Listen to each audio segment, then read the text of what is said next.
శైలజ గారికి వేదిక మీద అలంకరించవలసిందిగా వారికి ప్రేమతో ఆహ్వానిస్తున్నాం. పాఠశాల ప్రధానోపాధ్యాయులు వారు ఎంబీఓ మేడం గారు బొకే నుంచి సన్మానించాల్సిందిగా కోరుతూ ఉన్నాము. అలాగే పాఠశాల ప్రధానోపాధ్యాయులు శ్రీ నాగేశ్వరరావు గారు కూడా వేదిక మీద అలంకరించాల్సిందిగా కోరుతున్నాము.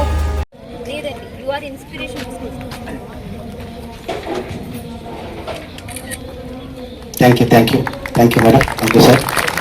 అలాగే చట్టు మోహన్ గారు,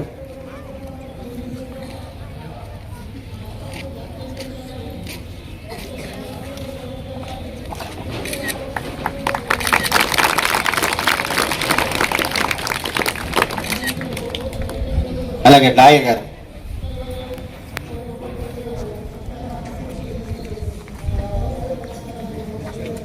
Babu garu. Thank you sir, thank you madam, మీ విలువైనటువంటి. టీచర్స్ అందరికీ కూడా నా నమస్కారాలు, పిల్లలందరికీ నా ఆశీస్సులు. ఈరోజు మనం ఈ మెగా పేరెంట్స్ టీచర్స్ మీటింగ్ సందర్భంగా ఒక పిల్లవాడి భవిష్యత్తు గురించి మాట్లాడుకోవడానికి ఇది ఒక సమావేశంగా పెట్టుకుని పిల్లలు, తల్లిదండ్రులు, టీచర్స్ అందరూ కూడా ఒక ప్రాంగణంలో పిల్లవాడి కెరియర్ ఏంటి, పిల్లవాడు దేనిలో బాగున్నారు, దేనిలో బాగాలేదు, కేవలం చదువులో కాకుండా ఓవరాల్ గా సామాజికంగా అతని ఇంటెలిజెన్స్ ఎలా ఉంటుంది, ఎమోషనల్ ఇంటెలిజెన్స్ ఎలా ఉంటుంది, ఆరోగ్యం ఎలా ఉంటుంది, న్యూట్రిషియస్ రిక్వైర్మెంట్స్ ఏమున్నాయి, ఇవన్నీ కూడా డిస్కస్ చేయడానికి ఇది మనకు ఒక గొప్ప సమావేశం. సో పేరెంట్స్ ఎవరైతే వచ్చారో మన పిల్లల గురించి మనకి బెస్ట్ గా తెలుస్తుంది. సో మనం టీచర్స్ నుంచి తెలుసుకోవాలి, టీచర్స్ కి తెలియజేయాలి. సో దీని ప్రకారం మనకి ఎక్కడెక్కడనో మనం ఎగ్జాంపుల్స్ కూడా చూడాల్సిన అవసరం లేదు. ఒక మంచి టీచర్, ఒక మంచి పేరెంట్, ఒక మంచి స్టూడెంట్ మూడో కావాలి ఒక పిల్లవాడి కెరియర్ మౌల్డ్ అవ్వడానికి. మనం మహాభారతం చూసుకున్నాము అనుకుంటే మనకి మంచి టీచర్ అనే దానికోసం ఎంతో మంచి ఎగ్జాంపుల్స్ ఉంటాయి. ద్రోణాచార్యుడి దగ్గర నుంచి తీసుకొని వచ్చి అలానే భీష్ముడి దగ్గర నుంచి ఎలా గైడ్ చేస్తారు, అండ్ ఫైనలీ శ్రీకృష్ణుడు కూడా తన constant guidance, inputs and moral values తో ఒక యుద్ధాన్ని ఎలా రైట్ఫుల్ గా నడిపిస్తారో మనం చూడవచ్చు. అలానే తల్లిదండ్రుల పాత్ర ఎలా ఉంటుంది అంటే మనకి ఈ స్టోరీ తెలుసుంటుంది. అభిమన్యుడి స్టోరీ ఎంతమందికి తెలుసు? చేతులెత్తండి. తెలియదా? శ్రీకృష్ణ చక్రవ్యూహం తెలుసా? చక్రవ్యూహం అంటే ఒక పెద్ద పజిల్ లాగా ఉంటుంది. దానిలోకి ఒక్కసారి వెళ్తే బయటికి వెళ్ళడం అస్సలు రాలేరు. మహాభారతం యుద్ధం సమయంలో శ్రీకృష్ణుడు అంటారనమాట, చక్రవ్యూహం లాంటిది మనం ప్లాన్ చేసి వేరే వాళ్ళని దానిలోకి మబ్బ పెట్టేస్తే మనం దానిలో వాళ్ళని ఇరికించవచ్చు, అలాగ మనం యుద్ధం డిఫీట్ చేయొచ్చు అంటారు. అప్పుడు శ్రీకృష్ణుడు దానిలో నుంచి బయటికి రావడానికి ఒక్కటే ఒక సీక్రెట్ మార్గం ఉంటుంది. ఆ సీక్రెట్ మార్గానికి సుభద్రకు చెప్తాడు. సుభద్ర గర్భంలో అప్పుడు అభిమన్యుడు ఉంటాడు. తల్లికి చెప్తున్న ఆ రహస్యాన్ని గర్భంలో నుంచి కూడా అభిమన్యుడు వింటాడు. విని ఆ చక్రవ్యూహంలోకి వెళ్ళడాన్ని నేర్చుకుంటాడు. దాన్ని పూర్తిగా నేర్చుకున్నాడా లేదా అది తర్వాత కథ. కానీ ఇది ఎందుకు చెప్తున్నానో నేను ఇంకో 2 నిమిషాల్లో వివరిస్తాను. సో ఇది ఒక మదర్ నుంచి ఒక చైల్డ్ కి ఎలాగ నాలెడ్జ్ ట్రాన్స్ఫర్ అవుతుంది అనే దానికి ఉదాహరణ. మూడోది వచ్చి స్టూడెంట్. ఒక స్టూడెంట్ అంటే ఎలా ఉండాలి? ఏకలవ్య మోడల్ స్కూల్స్ తెలుసా? పేర్లు విన్నారా? ఏకలవ్య ఎవరు? స్టోరీ తెలుసా? ఏకలవ్యుడి స్టోరీ ఎంతమందికి తెలుసు? చేతులు ఎత్తండి. అప్పట్లో రాజగురువులు అని ఉండేవాళ్ళు. సో మనకి రాజకుమారులకి వీళ్ళందరికీ కూడా యుద్ధ విద్యలు, విల్లు విద్యలు నేర్పించేవాళ్ళు. వాళ్ళు కేవలం క్షత్రియ కుటుంబాన్ని వాళ్ళకి నేర్పించేవాళ్ళు. ఇలా మన ఏకలవ్యుడు ఎవరైతే అలాగా నేర్పిస్తూ ఉన్నారో ఒక రాజగురువు తనని యాక్సెప్ట్ చేయరేమో అని చెప్పేసి ఆయన విగ్రహం పెట్టుకుని విద్యని తాను నేర్చుకుని తన కృషితో అత్యంత అద్భుతమైన విల్లుకారుడుగా తయారవుతాడు.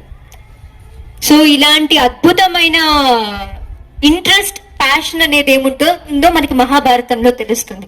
ఇప్పుడు ఈ 3 స్టోరీస్ నేను ఎందుకు చెప్పాను అంటే, ఇందాక చెప్పిన ఏదైతే పేరెంట్ దగ్గర నుంచి గర్భస్థ స్టేజ్ నుంచే పిల్లవాడు నేర్చుకుంటాడు అనేది, గర్భస్థ వదిలేస్తే పిల్లవాడు పుట్టినప్పటి నుంచి పేరెంట్స్ దగ్గర నుంచి ఎన్నో నేర్చుకుంటారు. ఏమేమి నేర్చుకుంటారు? ఒకటి మనకందరికి తెలుసు, చిన్నపిల్లలు ఆడపిల్లలు ఉంటే అమ్మ చీర ఎలా కట్టుకుంటుంది కాపీ చేస్తారు, నాన్న బెల్ట్ ఎలా పెట్టుకుంటారు ఇలాంటి కాపీ చేస్తారు, పొలంలోకి వెళ్ళి పనులు ఎలాంటివి చేస్తారు చేయడానికి చూస్తారు. ఎందుకంటే ఒక పిల్లవాడికి తల్లి తండ్రి అంటే ఆదర్శం, వాళ్ళే వాళ్ళకి తెలిసిన మొదటి గురువులు. సో వాళ్ళు ఏం చేసినా కరెక్టే, వాళ్ళు ఏం చెప్పినా సరైనది. కాబట్టి వాళ్ళ నుంచి చాలా నేర్చుకోవడానికి ప్రయత్నిస్తారు. సో మనం ఇది ఎందుకు చెప్తున్నానంటే, పేరెంట్స్ గా మనం చాలా సార్లు యాక్టివ్ గా కొన్ని చెప్తాం, అంటే తప్పులు ఏమున్నాయి, ఎలా చదువుకోవాలి, ఎలా చెయ్యాలి అని చెప్పేసి. పాసివ్ గా నేర్చుకునే ఉంటాయి, అంటే మనం చెప్పకపోయినా మనల్ని చూసి నేర్చుకునేవి. అంటే ఒకవేళ తండ్రి గాని తల్లి గాని తరచుగా వాయిదా వేయడం, విషయాల మీద ఇంట్రెస్ట్ చూపించకపోవడం, ఇలాంటివి ఉంటే పిల్లవాడికి కూడా అదే ఆసక్తి, అదే పనితీరు తన చదువు పట్ల డెవలప్ అవుతుంది. రెండోది, ఇప్పుడు పిల్లవాడు స్కూల్ కి హాలిడేస్ నుంచి వచ్చారు, లేదంటే క్లాస్ అయిపోయాక ఇంటికి వచ్చారు, హోంవర్క్ రాసుకుంటున్నాడు. అమ్మ వచ్చి పక్కింటికి అదే షాప్ కి వెళ్ళి పెరుగు ప్యాకెట్ తీసుకొని రమ్మని, అమ్మ నేను హోంవర్క్ రాసుకుంటున్నాను అని చెప్తే, ఏం కాదులేరా పక్కన పెట్టేసి నువ్వు ఫస్ట్ తీసుకొని రా అని చెప్పామనుకోండి, అది పిల్లవాడికి ఏం చెప్తుందంటే దేనికి ఎక్కువ ప్రాధాన్యత, మనం దేనికి ప్రయారిటీ ఇస్తున్నాం. ఓకే హోంవర్క్ ఇప్పుడు రాయకపోయినా ఏం కాదనమాట, సరే నా చదువు అంత ఇంపార్టెంట్ కాదు, లేదు అమ్మ కూడా అట్లానే అనుకుంటుంది కదా, నాన్న కూడా అలానే అనుకుంటున్నాడు కదా అని ఏది ప్రయారిటీ ఇవ్వాలో వాళ్ళ మనసులో మనం చెప్పినా చెప్పకపోయినా మన పనుల్లో వాళ్ళకి అలాగా నాటుకుపోతుంది.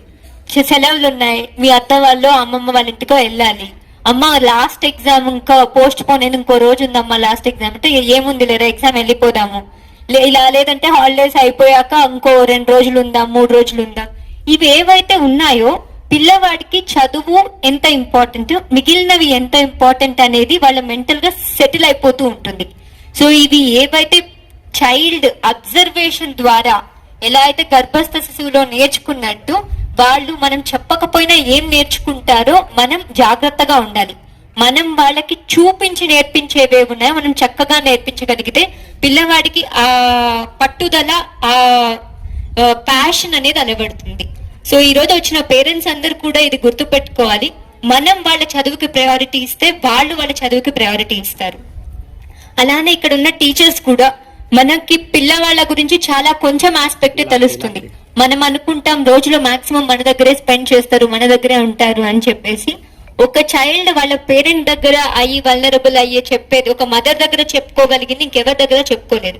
సో వాళ్ళకి క్లాస్ లో కానీ వీటిలో కానీ learning weaknesses or overall social weaknesses ఏవైతే ఉన్నాయో పేరెంట్స్ కి గివ్ దట్ స్పేస్, ఆ స్పేస్ ఇచ్చి వాళ్ళని చెప్పుకోగలిగే ఆ ఫ్రీడమ్ అండ్ ఇండిపెండెన్స్ ఇస్తే మనకి ఒక చైల్డ్ కంప్లీట్ ఆర్క్ ఎలా తయారు చేయాలో మనం దాన్ని అలవర్చవచ్చు. కాబట్టి ఈ రోజు ఇదేదో మెగా పేరెంట్స్ టీచర్స్ మీటింగ్ అంటే ఈ రోజు రమ్మన్నారు ఇక్కడ మీటింగ్ చేస్తున్నారు అయిపోయిందని కాకుండా, ఇది ఓన్లీ వన్స్ జరిగేది కాదు. మీ దగ్గర టీచర్స్ నెంబర్స్ ఉంటాయి, హెడ్ మాస్టర్స్ నెంబర్స్ ఉంటాయి, మీకు పిల్లవాళ్ళు మీరు వచ్చినప్పుడు మీతో మాట్లాడినప్పుడు ఎప్పుడైనా కూడా కింద నుంచి వచ్చేదే చేంజ్. ఫర్ ఎగ్జాంపుల్ మా స్కూల్లో కూడా పేరెంట్ టీచర్స్ మీటింగ్ పెట్టినప్పుడు మాకు అప్పుడు ప్రైవేట్ స్కూలే 6 గంటలకు లేపేసి 10th క్లాస్ చదివిపించేవాళ్ళు, కానీ దాని వల్ల మాకు రోజంతా వీక్ గా ఉండేది. అంటే మేము సరిగ్గా చదవలేకపోయే వాళ్ళం, 5 గంటలకు చెప్పేవాళ్ళం, రోజంతా మాకు వీక్ గానే ఉంటుందని మేము మా పేరెంట్స్ కి చెప్తే ఇలా ఒక ఫీడ్బ్యాక్ వెనక్కి వస్తే షెడ్యూల్ అనేది మారడం జరిగింది, దాని వల్ల అందరికి ఉపయోగపడింది. So any parent teachers meeting will bring out of better evaluation and feedback. So I hope you have had good time and చెప్పారు అని నేను కోరుకుంటున్నాను. అలానే ఇందాక చెప్పినట్టు ఇదేదో ఒక్కసారి అన్నట్టు కాకుండా పలు సార్లు మీరు పిల్లవాడి దగ్గర తెలుసుకుని మీరు సెటప్ చేయాలి. And coming to the ambition setting, మీరు పిల్లలకి అంబిషన్ సెట్ చేయకపోతే పిల్లలకి ఆ ఉత్తేజం రాదు.